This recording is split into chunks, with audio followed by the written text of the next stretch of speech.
Ireland's economy is booming, but not everyone is celebrating. Once a country known for its struggles, Ireland now ranks among the wealthiest nations, yet many of its young people are considering leaving in search of better opportunities. What's causing this paradox in a land flowing with economic success? Stick around as we uncover the hidden challenges behind Ireland's prosperity. Welcome to We Explore, your passport to the world's wonders. For a long time, Ireland was very poor compared to other European countries. But then, something big happened, and Ireland's economy grew a lot. Nowadays, Ireland is super rich, even richer than countries like Switzerland or Qatar. Everyone thinks Ireland is doing great, but actually, not everyone in Ireland feels this way. Surprisingly, many young people want to leave the country because they're not happy with the economy. But why? How can people in such a rich country be unhappy? Well, the truth is, Ireland's economic success isn't as great as it seems. When you look closer, you'll see that things aren't so perfect. This is the not-so-good side of Ireland's economic success.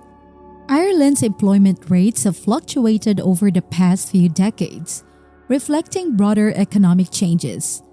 As of 2023, Ireland boasts a relatively low unemployment rate of 4.5%, which is impressive compared to many EU countries. However, job satisfaction remains a concern. A 2022 survey revealed that nearly 60% of Irish employees are unhappy with their current job, citing reasons such as lack of career advancement, inadequate pay relative to living costs, and insufficient work-life balance.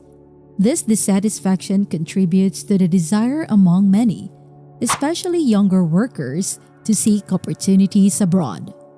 Basically, Ireland used to be known for being poor throughout its history, both when it was part of the UK and after it became independent. It relied a lot on farming and didn't develop much. Many people tried to escape poverty by leaving the country, which didn't help the economy. Even in the late 1980s, Ireland was still one of the poorest countries in Western Europe. But then things changed. Ireland joined the EU, a group of countries that share one big market. Companies can sell their products to all these countries but only have to pay taxes in one of them. Ireland saw this as a great opportunity to boost its economy. It made itself attractive to foreign companies by offering low taxes and financial help. And it worked. Big American companies like Dell and Microsoft decided to set up their European offices in Ireland because they could save a lot of money on taxes. This brought a lot of money into Ireland and caused an economic boom like never before. In the 1990s and 2000s, Ireland's economy grew as fast as countries like Singapore and South Korea. It became known as the Celtic Tiger. But in 2008, the global economic crisis hit Ireland hard. Instead of changing its strategy, Ireland doubled down on low taxes, almost making them zero. It became a favorite place for big companies to avoid paying taxes on their global profits. This helped Ireland recover quickly from crisis, growing even faster than before. People stopped leaving the country because there were more jobs, especially in the tech industry. Ireland was seen as Europe's new Silicon Valley, a place of economic wonder. But here's the confusing part. If Ireland is doing so well, why do so many people want to leave? Ireland's public debt situation is another aspect that complicates its economic narrative. As of 2023, Ireland's national debt stands at around 240 billion euros, equating to 106% of its GDP. This high level of debt is partly a legacy of the 2008 financial crisis, which saw significant government borrowing to bail out banks. Despite its booming GDP, Ireland's fiscal policies have struggled to address this debt effectively. The reliance on multinational corporations for tax revenues creates a fragile economic foundation. where any shift in corporate tax laws could expose deeper fiscal vulnerabilities. Even though Ireland's success seems impressive at first glance, a closer look reveals some serious problems. Last year, a survey found that 7 out of 10 young Irish people are thinking about leaving the country because they're not happy with their lives there. One big issue is the housing crisis, which has been going on for a while. Ireland's government policies make it hard for builders to create enough homes, and it's easy for people to block new construction.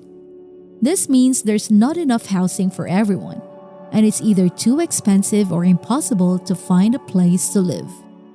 For example, in 2022, there were only 851 rental homes available in the home country, which is 5.1 million people.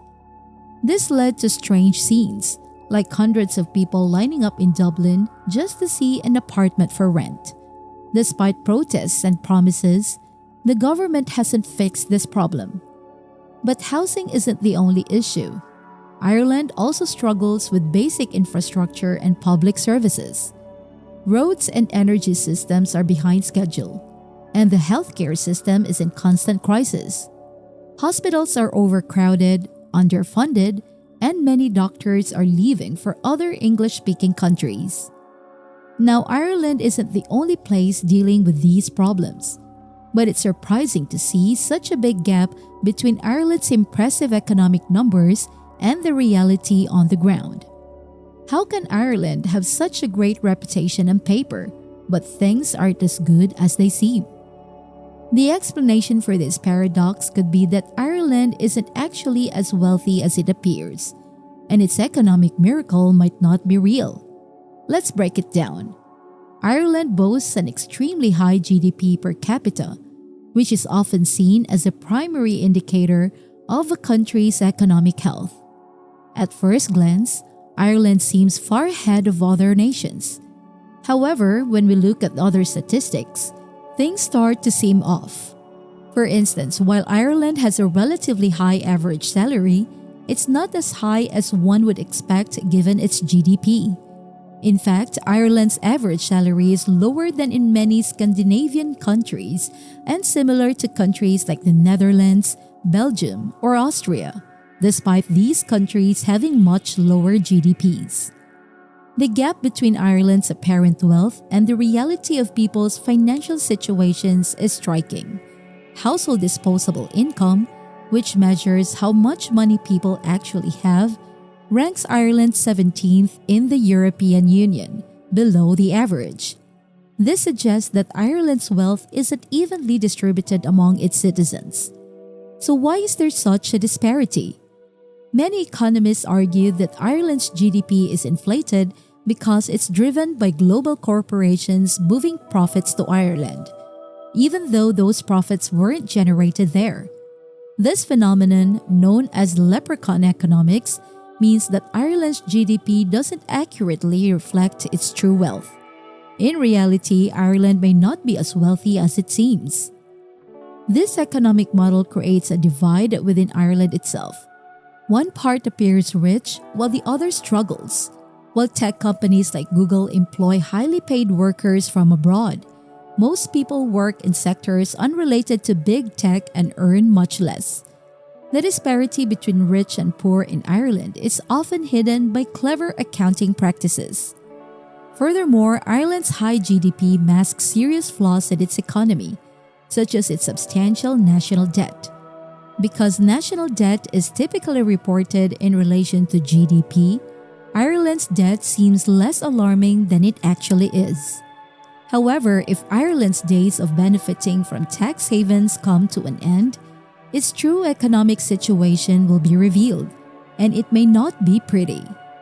As economist Aaron Levinstein once said, statistics are like bikinis. They reveal some things but conceal others.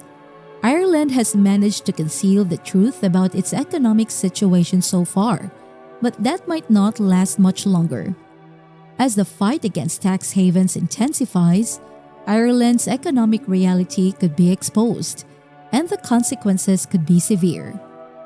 Despite its impressive economic statistics, Ireland's prosperity isn't felt by all, revealing deep-seated issues that need addressing. What do you think Ireland can do to ensure its economic growth benefits everyone? Share your thoughts in the comments below.